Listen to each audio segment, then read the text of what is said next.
Hello, folks. Happy Thursday, wherever you are watching this. It's James Poulter here, or JP to you, hopefully live from the south of a rather wet UK this morning. It is over this shoulder. I always get that wrong. It's 10:08, and on today's stream, I'm going to be digging into some of the latest report stats and insights coming from a new report that came out just this past week from the Verge, the technology website, and massive credit to the authors of this, including James Vincent and Jakob Kastronekis. I always get that wrong. Sorry if I pronounced that wrong, guys. Fantastic, really interesting report looking into hope, fear, and AI. What does it mean for us in the future, and in particular, what do the average person or the average peoples want from their AI tools? So we're going to dig into some of the stats. I'm just going to walk you through some of this.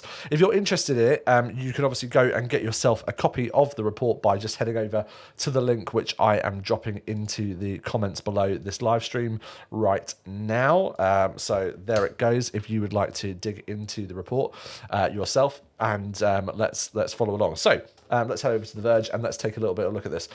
First of all, massive well done as always to the Verge team for producing what is always a beautifully put together website. I envy your work every single time that I come on here, and in particular Diana Young, who has done all of these illustrations. Credit to you. They are really cool. So let's talk a little bit about what this report is.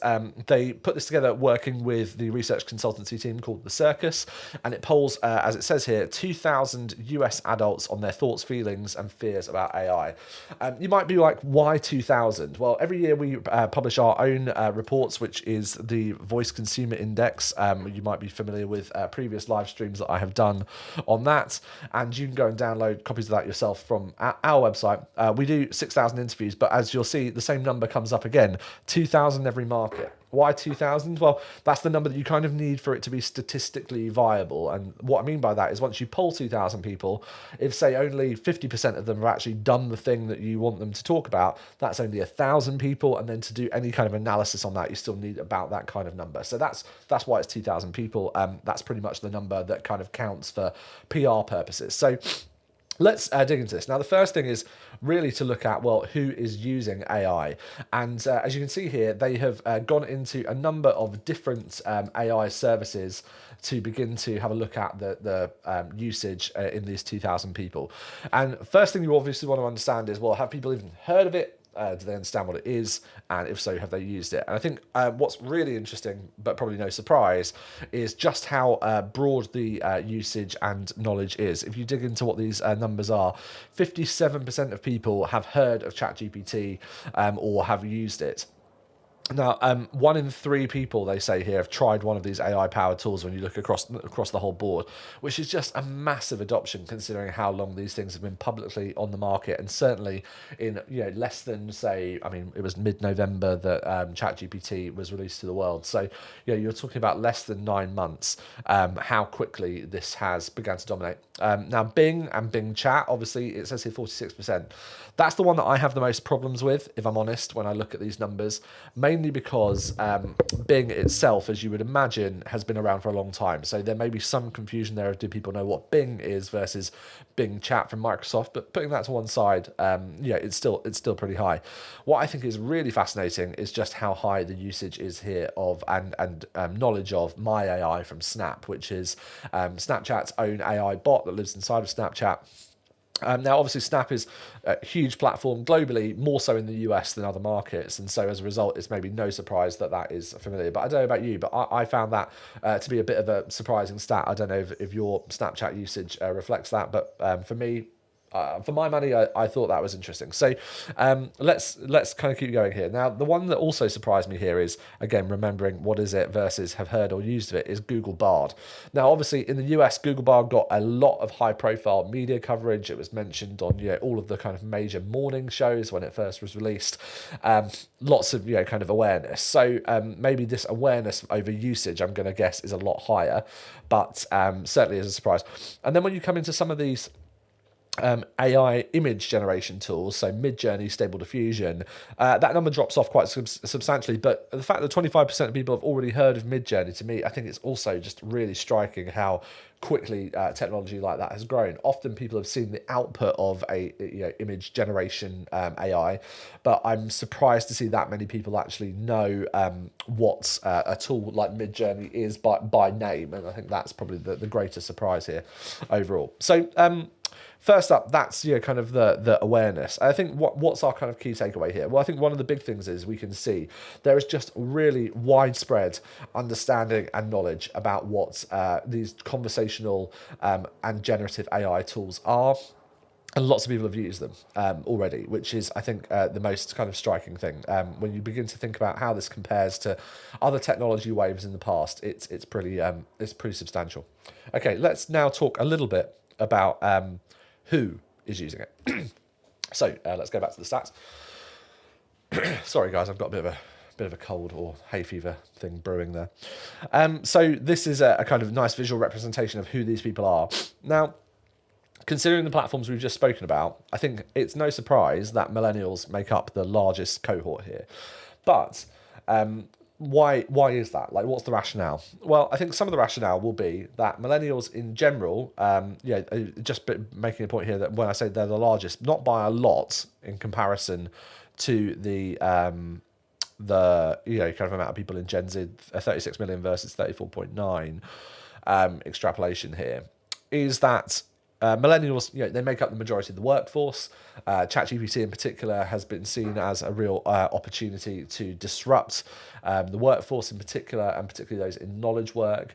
So no big surprise there that is having a real impact on millennials, and they make up the usage there. But Gen Z as well, obviously Gen Z now very much in the workforce as well, and particularly Gen Z making up a massive cohort of the student population, particularly those in higher education and college age in the US. And we know from all of the headlines, don't we, that these tools have been particularly disrupting education around issues around plagiarism, around writing, but also as a great assistant for research. So no big surprise there.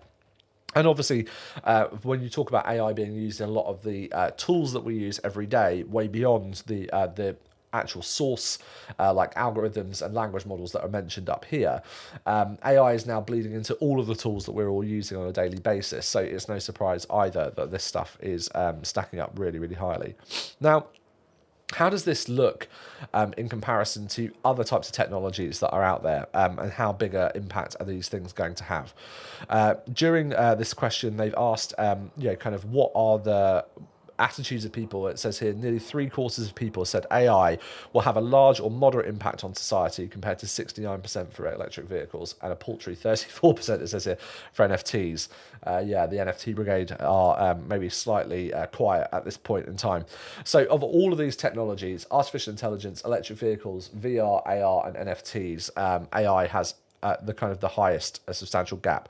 Now, if for my money, I think the EV's point here, it's interesting to make the comparison, but it's slightly of a weird one to make, because you're talking about a very different type of experience versus these other more technology-driven experiences.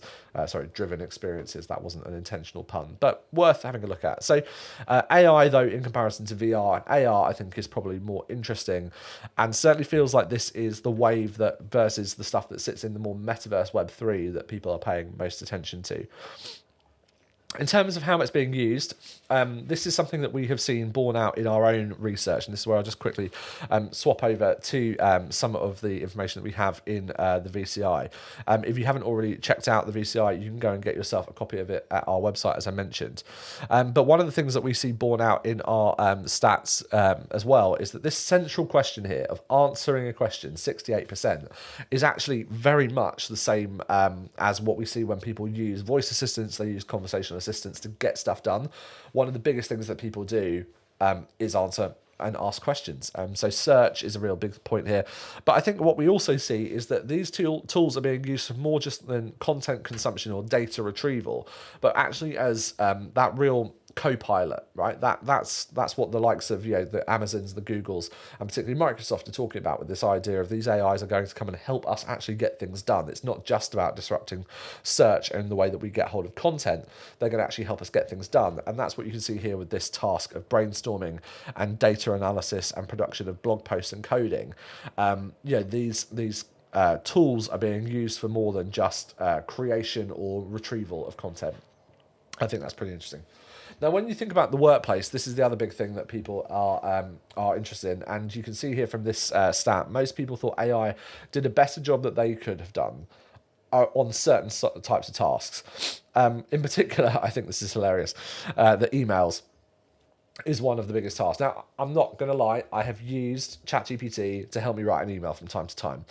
The irony of that is that most of the emails I write, it would take me longer to write a prompt to get the AI to write the email than it would for me to go and just write the email. And I think that's probably true for most of us. But when you're crafting something complex or difficult, and certainly when putting together like larger documents like proposals or reports or analysis or things like that, these tools are way, way better at putting these things, or what maybe better is the wrong word. They're certainly faster at putting this stuff together in a way that is useful. Now, when it comes to concerns, a lot of people have got concerns around copyright, not a big surprise. And you can see here, and certainly in the conversations we have with clients in the media space, particularly in music and film and entertainment, this is a consistent question that is coming up, is how do we begin to use these models without the knowledge of where they got their training data? And we certainly should be trying to protect the original artists or pay them. And maybe paying them is a form of protection if you think of it that way. So artists need to be compensated for AI works when it copies their work, and it should also, many more people thinking that they should be compensated than the companies should be banned from doing it, which I think is an interesting perspective. It's hard to argue that any artwork hasn't got some form of kind of inspiration or copy in it originally, but certainly compensating people I think is a huge part. And lastly, and this is where I'll kind of end our conversation today, is around the regulation. And so what's really high here is very high and consistent numbers in the high 70s here across all of these categories, that there is broad support for different types of regulation and laws in this space. So if you are looking at these, 76% say that this space needs to be regulated on the development of the AI. AI models should be required to be trained on the data sets that have been fact-checked, which I think is a huge thing, particularly in thinking about the US's problem with disinformation at the moment. Not that that's just a US problem, but it's particularly political football there. AI-created digital content should be required to clearly state that it was created with AI, which I think is really interesting. You're beginning to see some forefronts of this with digital watermarking, and calls by the ad industry in particular to call out when AI has been used in the creation of advertising. And then video and audio deepfakes should be illegal to create if it imitates the real person without that person's consent. And that's something that we've been pushing for a long time with our partners at the Open Voice Network and Veritone in particular on the creation of these things. So how do we kind of feel about this? Well, the world feels both excited and nervous. I think there's a slight overriding anxiety over the over the excitedness, but the middle ground here is the one that we should probably pay attention to. So, really good report. I think I would recommend going and having a read in there. There's lots of stuff to kind of dig into in more detail. We will be doing the same here. If you've got thoughts of your own about these stats or more, and if you've got in particular interest in what future research we should be doing here at Vixen to help you think about how you can use AI for your brand, for your business or community, then I would love your thoughts and comments in the chat below. Thanks so much for your time and attention this morning, this afternoon, wherever you're watching this, either live or in post. If you would like to join us on a journey over the next 8 to 10 weeks of getting more into setting up for 2024 with an AI strategy of your own, you can do that by heading to the link that is in the comments below this post. And we are looking for 3 brands to come on an 8-week journey with us on our new strategy project process over the next 8 to 12 weeks. And we would love to have your thoughts on that. So if you are interested in doing that with us, then you can go to the link that I've just dropped into the chat below, and we look forward to hearing from you. Go and fill out the form on the website. For now, that's it from me.